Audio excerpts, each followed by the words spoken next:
Wait, Galverse. Oh my god, I can see it. Things in the background. No. That looks so wrong. Yeah. Oh, hello, stop being inappropriate. Yay, happy Galverse Day. Third anniversary. Oh, excuse you. Third anniversary. That's not Happy anniversary. Yes. Welcome to our chronically cubed podcast.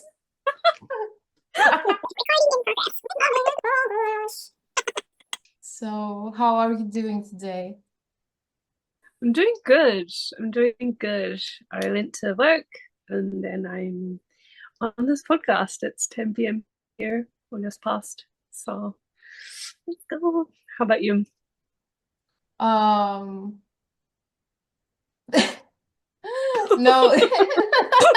Like you froze there. I was like, what is happening? No, it's like I have been waking up super late, so I have just organized some stuff and some ideas, and our time today is the first good task of the day. So I'm starting the day with this good energy. But I've been wondering, if you want to talk about our background today, Yeah. how how did you decide maybe to become an artist, and all the things that kind of combine together for you to be at the state that, oh, I want to do, art. And yeah, I'd really love to talk about that and hear about your background.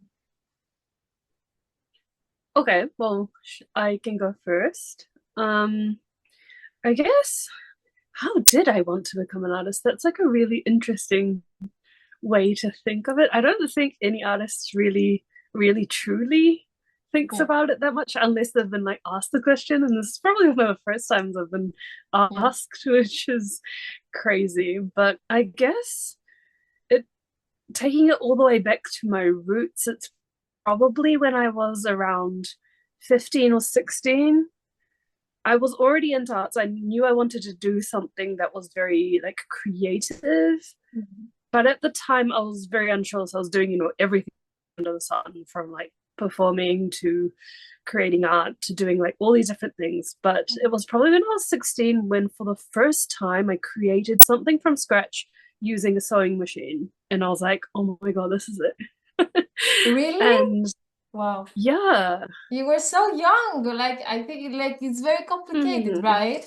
To just Well, it was like a commercial pattern, so I didn't like create it from scratch but yeah, I chose which fabrics to use, what kind of design I wanted to create, and how fascinating it was that someone like me could create something, And so that definitely was like a changing point for me. And from then I was just obsessed with creating sort of like garments, things that you could wear, things that I could make things for my friends, for example, for their birthdays, for my mom, and it was like this gift giving slash accomplishment, like ticking a box off sort of situation that I really loved. And I would make costumes for our musical at the high school and stuff, and for like dance competitions for the the competitors. I wasn't actually dancing, but so that was probably where it all started.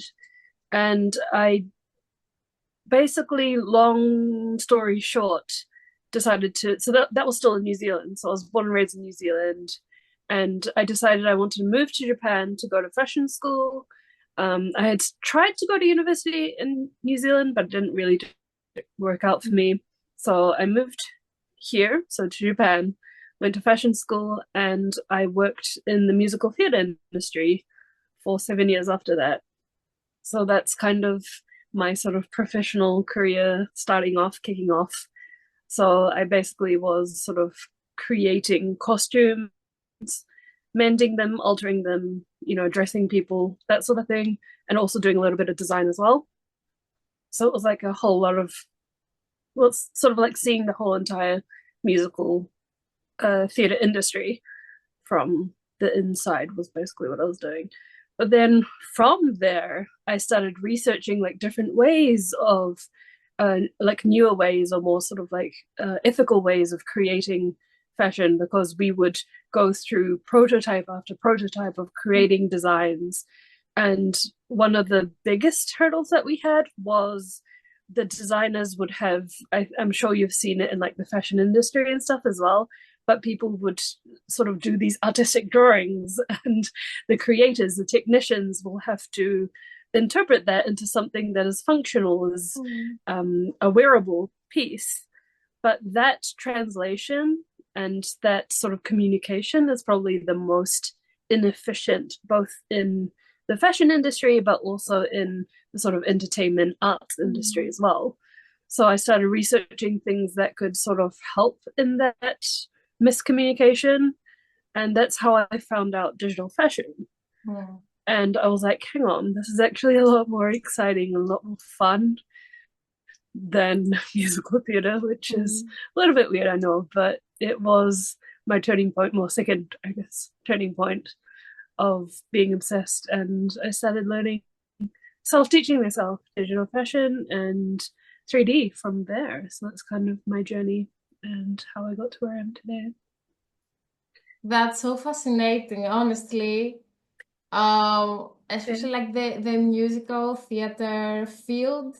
I feel like it's not very common, and I can see how like it has enriched like what you do now.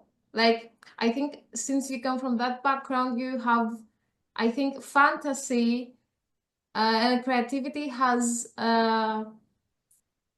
less limits, is less cubed. Yeah. It's right. So I think that's a very like unique background, and it just I can see it interpret in your design, is my point. And I also am wondering, when you started doing when you like discovered the 3D designing and like especially in garments, if there were like enough resources. No. No, yeah, definitely. I think we've mentioned, well, we've talked about this, it might have been off camera, but we've talked about this a lot, I think, in the sense of, especially when it comes to digital fashion, give or take about 3 years ago, I would say there was like zero to no information out there, especially in the sort of fashion field, I think. Say like Chloe, and maybe 3 years ago, yeah, I think Steffi might have already started. Maybe not. Even if she did, she hadn't had that much out, and a few other people here and there, but that's basically it. I think no resources whatsoever. So it must have been super hard to learn, but I think maybe the fact that it was a turning point for you and there was so much excitement, I think that's what held you to keep learning and like without even having a lot of resources, right? Yeah, 100%, 100%, definitely. It must have been also like interesting to witness the whole switch, where gradually after some years a lot of tutorials and resources started um, being published. For you, from starting where you had no resources, it must have been like crazy, right? To see this happening. Yeah, definitely. It's like a mixed feeling though, because it's exciting that a lot more people are getting open about it and sharing their processes and sort of being able to compare how everyone does it and what sort of programs everyone uses, but it's still not taking on sort of to a wide community as much as I hoped and as much as I had imagined. So it's like a bittersweet sort of feeling, I think. Like I'm so excited that all the developments are happening, but I'm like, why is it still like a very niche, like otaku almost sort of culture? But yeah, so I think that's sort of how I feel. Yeah, I hear that because they are both kind of niche. Like 3D creation is niche, fashion is another niche. So it becomes like super niche combined together, Yeah, right? Yeah. exactly, 100%. No, yeah. So yeah, it's kind of sucks, but also yeah, very excited for the Yeah. long term. I'm still believing in it, although some people aren't, but it's okay. Yeah. Yeah, I think it does have like a future ahead. And I think there are some efforts to make it more open, maybe with the AR filters and stuff like that. I think this is something that that's how like digital fashion got introduced to the masses, maybe. Mm-hmm. And like digital try-ons of clothes and stuff like that, which is still Yeah. early, I think, like, at least in the implementation of like doing it properly or like realistically. So maybe that's an avenue that is going to grow more. I'm not sure, but yeah. Hopefully, yeah, hopefully. We'll see what the existing companies will do moving forwards. It's definitely one to keep an eye on for sure. That and also AI. Probably. Yeah. We'll see. Yeah. So, how about you? So I have a different kind of road that I started. I will start very cheesy. I've always been an artist. Like I drew my first painting when I was in the womb. But Let's no, go. no. Get me out. I need to paint.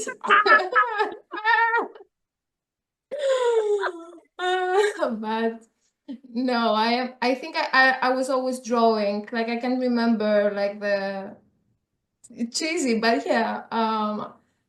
I think my main influence was my grandmother, who isn't a painter, but ever since I was a child, when she was coming to visit me, she knew how to draw perfect like portraits with a ball pen or like a pencil of women.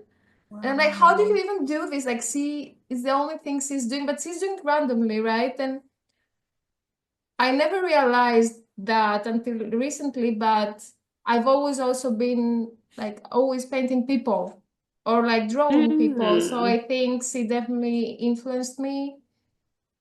So yeah, I think I as I still am, I was never like tied to a specific like only painting or drawing, and that is something that kind of troubled me when I was deciding where to go when I was like 18. I switched from like um, fine art school to physics to and then it was like graphic design, which is funny because it's kind of combining them. Yeah. Um, but yeah, I was actually also kind of doing like also HTML and JavaScript at like 15. Like doing, do you know the Tumblr frames, the customized Yeah. ones? Yeah. So I think I was just meddling with anything creative I could get my hands on. But yeah, I never finished the graphic design school because for many different reasons, but also I felt like it wasn't what I wanted to do as well. And after some years that I tried to do graphic design myself, a kind of freelancing, I stumbled upon 3D and it was weird because I didn't like 3D in the past. I didn't like it at all, and I stumbled upon he's called Ducky 3D, and he Yes. was one of the first people that was doing visual art or like more like graphic design related visuals. and it was small tutorials. Like I cannot for my life watch like 2 hours tutorials, like I'm so overwhelmed. So this was like crack to me. I just opened Blender. Yeah, and it was also like very beginner friendly. So I opened Blender and I never closed it since that day. It's always on the background. Um, but yeah, I think I started with more abstract stuff, and I had my freelance career as a 3D artist and designer was mostly in the music industry direction with like, I think many people who start with it do this kind of things, like do cover an EP. I've also done some video clips and visuals for concerts. And at some point, like I think 2021, I found Web3 and NFTs. Yeah. And I think then that was a mistake, but I think I shifted my Never. attention almost completely towards that area. And I think I have developed so many different styles since then. But I think my art was always around more mystical stuff and like fantasy related stuff. And I think maybe like a year or half a year before I met you in the residency, the fashion design residency, it was when I started experimenting with fashion and Blender.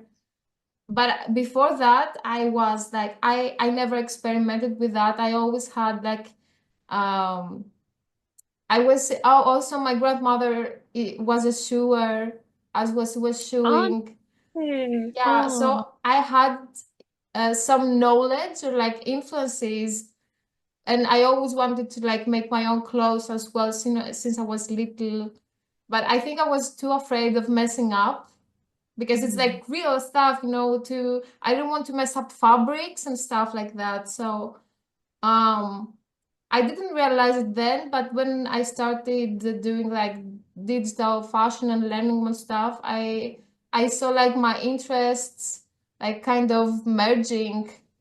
And yeah, I think since then I won't say I'm like I'm like maining fashion, but it's since then it's really incorporated into what I do and like the concept characters I make. But yeah, I don't know if I have rambled or like No, went towards different ways. never.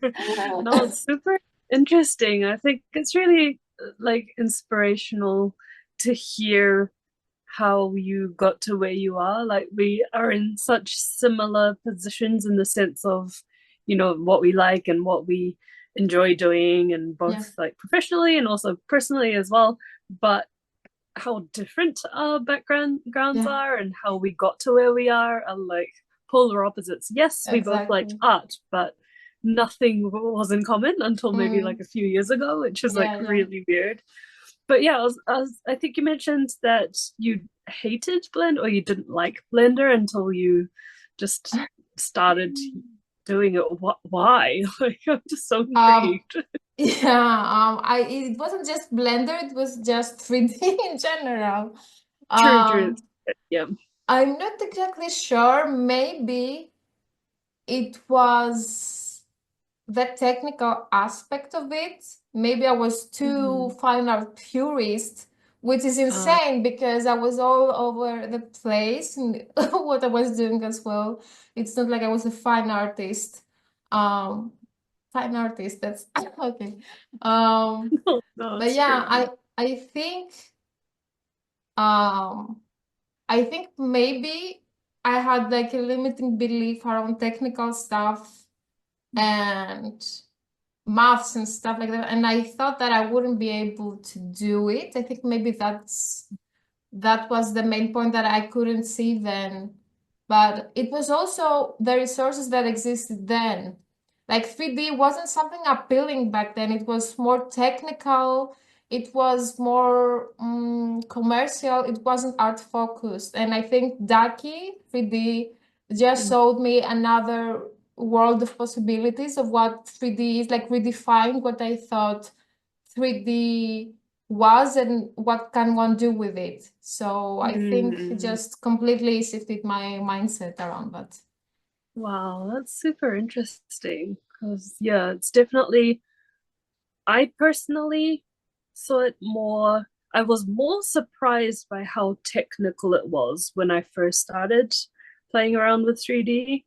So I almost had like an opposite reaction, I think, to you, because I didn't really look it up as much, or I didn't know what it was to start off with. But then as soon as I started doing tutorials and stuff, and it was like, Oh too shit. yeah, it's I think we mentioned last week as well, but like it's literally like a graph, right? It's like a 3D graph, and then you go up and down by 2, and then to the side by 3, and then like it's Yeah. smaller by 4, and it's like all the numbers and all the dimensions and all that Yeah, yeah. sort of threw me off at the beginning. But it's interesting that that almost was what the technical side is what sort of like put you off to start off with. It's super interesting. Yeah. How do you think your sort of fine art, like your initial fine art background, has inspired the work that you're creating now, like the skills that you had, or you have rather, Mm, have had your whole life? Can't even speak yeah. English anymore. Um, I think it's how my brain has learned to operate that I know how to properly explain that. I think it's the aesthetic mainly. I feel like if we count skills, I don't know if it's called a soft skill, but building up an aesthetic and taste. I don't have only one aesthetic, but I don't know, my brain knows what is quality and what isn't, if that makes sense. No, So, yeah. and also how my brain processes stuff, it's completely different than someone starting on 3D. Like Mm, how also in like yeah, this is a good example. Like in the way I make compositions, in the way I do lighting, in the way I use colors. I think all this like both theoretical and practical knowledge in how paintings work and how drawings work um has really it's like an awareness I think that I mm, also applied to 3D. Like I really avoided for a really long time to be technical in 3D in like Blender. I was trying to find shortcuts, or I was like um I didn't want to learn the correct workflow. Like mm. apart from like the 3D Ducky tutorials, I was just me and Blender and me trying to figure out by experimenting.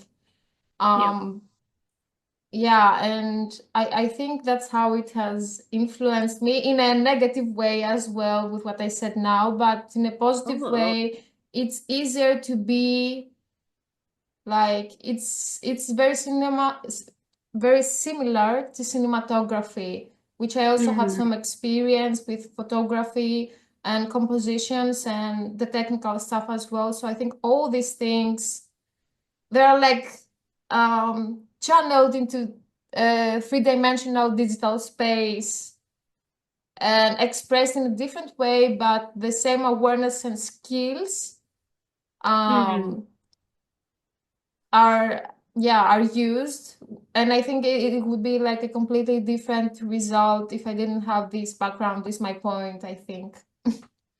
That's super interesting. Yeah, that actually reminded me, I'd totally forgotten about this, but being at sort of like fashion school and stuff, our teachers would always be like, oh, you need to do life drawings, you need to, understand the human anatomy. And from someone who just wanted to be at the sewing machine creating Yeah. stuff, it felt like a detour, it felt annoying, but now I'm sort of like regretting not taking my those life drawing classes more seriously because they're super friggin' expensive now, but also because it would have probably helped a lot more in my sort of design and artistic career. So I definitely see where you're coming with that, and that's super interesting. How do you think it's affected you negatively? Super curious by what you meant by that. Mm, I think that this has also, I think that the negative is what I said before about me not wanting to follow the correct workflows Was so I can have the result that I want in the end, but I always had this issue. Um, what you said right now kind of reminded me. I had totally forgotten how I was in school because I also went into art school. Like my before I graduated, I was in a technical school which had the direction of graphic design, but I also learned about art history. We had like live drawings and painting and lots of stuff around it. But I always was trying to find a way to avoid doing the academic way of things. I don't know Mhm. how to explain, but No, no, I that makes sense. felt like it was sucking the life out of me. I was always trying to be experimental with stuff. And I think that's why also university wasn't for me, at least back then. I was like rebellious towards the academic structure, but at the same time, the academic structure here is really not up to date, and many things Oh. were also done wrongly. So I think if I had a better kind of education, I wouldn't rebel that much against it and more support. But yeah, I also think it's a personality thing, which Yeah. has, its cons, especially when you start comparing to society and how everyone else does this. It's kind of isolating, but at the same time, there's a uniqueness to it, it's exciting to find new ways to do things, or like Mm. even trying to embrace the messiness that exists within that system, right? I think it's been useful, no matter the results at the time, I think. 100%. Oh, that's super interesting. My crippling anxiety is killing me. Oh, yeah. Well, with that said, I think this week's episode should come to an end. We could talk with each other. And usually, when we talk for like 3, 4, 5 hours. But we're Six going to make days online. Talking. But no, yeah, we're going to keep these episodes nice, slightly bite-sized. But I mean, we're both neurodivergent, so we'll see how that goes. But It's going to at be least, spicy. yes, more on that. But yeah, if you enjoyed this episode, let us know. And if there's anything you want to hear from us, any sort of topics what you want us to cover, let us know, and we can do those. And we want to hear from you. So yeah, we'll see you in the next episode. Thank you. Bye. Bye.